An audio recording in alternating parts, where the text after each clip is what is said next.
আসসালামু আলাইকুম বন্ধুরা। তো আপনারা যারা আজকে বন অধিদপ্তরের বন প্রহরী অর্থাৎ ফরেস্ট গার্ডের পরীক্ষা দিতে গিয়েছিলেন তাদেরকে নিয়ে আজকের এই ভিডিওটি। তো আপনাদের কিন্তু আজকে এমসিকিউ পরীক্ষা হয়েছে এবং ৭০ মার্কের কিন্তু এমসিকিউ হয়েছে আপনাদের। তো আপনাদের এমসিকিউ পরীক্ষার রেজাল্টটি কবে দেবে এবং আপনাদের কবে লিখিত পরীক্ষা অনুষ্ঠিত হবে এবং এখান থেকে আপনারা কত মার্কস পেলে আপনাদের পরবর্তীতে লিখিত পরীক্ষায় অংশগ্রহণের সুযোগ থাকবে, এই বিষয়গুলো নিয়ে আজকে আমরা এই ভিডিওটিতে আলোচনা করব। এর জন্য সম্পূর্ণ ভিডিওটি দেখবেন। তো আপনারা কিন্তু জানেন আমরা আমাদের এই চ্যানেলটিতে বিভিন্ন গুরুত্বপূর্ণ তথ্য এবং বিভিন্ন গুরুত্বপূর্ণ টপিকগুলো নিয়ে কিন্তু আমরা আমাদের এই চ্যানেলটিতে ভিডিও দিয়ে থাকি। তো আপনারা অবশ্যই সঠিক তথ্য পেতে অবশ্যই আপনারা আমাদের এই চ্যানেলটি সাবস্ক্রাইব করে আমাদের সঙ্গে থাকবেন। আপনারা কিন্তু জানেন আমরা আমাদের এই চ্যানেলে প্রতিদিন নিত্য নতুন চাকরির আপডেট এবং বিভিন্ন চাকরির গুরুত্বপূর্ণ সাজেশনগুলো নিয়ে এবং বিভিন্ন গুরুত্বপূর্ণ টপিক আপনাদের গুরুত্বপূর্ণ যে তথ্যগুলো আপনাদের জানার দরকার সেই বিষয়গুলো নিয়ে আমরা এই চ্যানেলটিতে ভিডিও দিয়ে থাকি।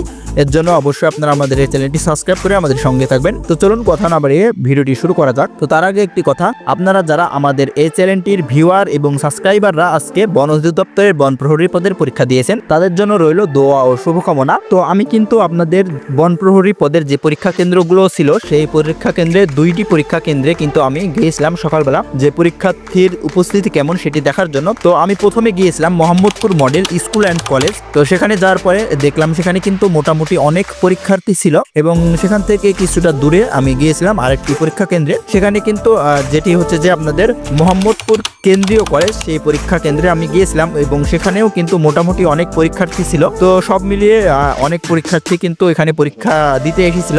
তো আরও যে পরীক্ষা কেন্দ্রগুলো ছিল সেগুলোতে কিন্তু আমি যেতে পারিনি, সেগুলোতে যাওয়া আমার পক্ষে সম্ভব হয়নি। আমি দুইটি পরীক্ষা কেন্দ্রে গিয়েছিলাম। তো সেখানে কিন্তু আপনাদের আজকে এমসিকিউ পরীক্ষা হয়েছে এবং এখানে আপনাদের ৭০ মার্কের এমসিকিউ পরীক্ষা হয়েছে। তো সেখানে কিন্তু আপনাদের মাইনাস মার্ক ছিল, অর্থাৎ একটি সঠিক উত্তরের জন্য আপনাদের 1 মার্ক দেওয়া হবে এবং একটি ভুল অ্যান্সারের জন্য আপনাদের কিন্তু 0.25 মার্ক কাটা যাবে। তো সেখানে যে নৈবিত্তিকগুলো ছিল সে নৈবিত্তিকগুলো কিন্তু মোটামুটি সহজই ছিল, খুব একটা হার্ড কিন্তু আপনাদের কোশ্চিন হয় নাই। তো এখান থেকে আপনাদের এমসিকিউ পরীক্ষার রেজাল্ট সেটি আশা করা যাচ্ছে খুব দ্রুত দিয়ে দিবে, 2-1 দিনের মধ্যে হয়তো বা দিয়ে দিতে পারে। আপনাদের যে এমসিকিউ পরীক্ষার রেজাল্ট 2-1 দিনের মধ্যে না দিলেও খুব তাড়াতাড়ি রেজাল্টটি দিয়ে দিবে। তো এখানে আপনারা কারা পরবর্তীতে লিখিত পরীক্ষাতে সুযোগ পাবেন, তো আপনারা যারা এখান থেকে সর্বোচ্চ মার্ক অর্জন করতে পারবেন, অর্থাৎ আপনারা যারা সর্বোচ্চ মার্ক পাবেন তারা কিন্তু পরবর্তীতে লিখিত পরীক্ষার জন্য আপনারা সুযোগ পাবেন।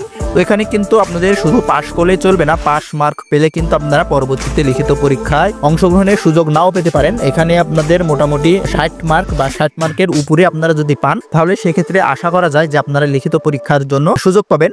তো আপনাদের লিখিত পরীক্ষাটি কবে অনুষ্ঠিত হবে, আপনাদের লিখিত পরীক্ষাটি কবে অনুষ্ঠিত হবে সেটি কিন্তু আপনাদেরকে তারা জানিয়ে দেবে আপনাদের মোবাইল ফোনে SMS এর মাধ্যমে, অথবা তারা তাদের ওয়েবসাইটে কিন্তু আপনাদের পরবর্তীতে লিখিত পরীক্ষার সময় এবং আপনাদের কার কোথায় লিখিত পরীক্ষা অনুষ্ঠিত হবে সেটি কিন্তু তারা জানিয়ে দেবে। আপনাদের যদি আরো কোনো কিছু জানার থাকে অবশ্যই আপনারা আমাদের কমেন্ট বক্সে কমেন্ট করবেন এবং পরবর্তীতে কোন বিষয়ে ভিডিও পেতে চান সেটি কমেন্ট বক্সে জানাবেন। তো আজকের এই ভিডিওটি এ পর্যন্তই। ধন্যবাদ সবাইকে।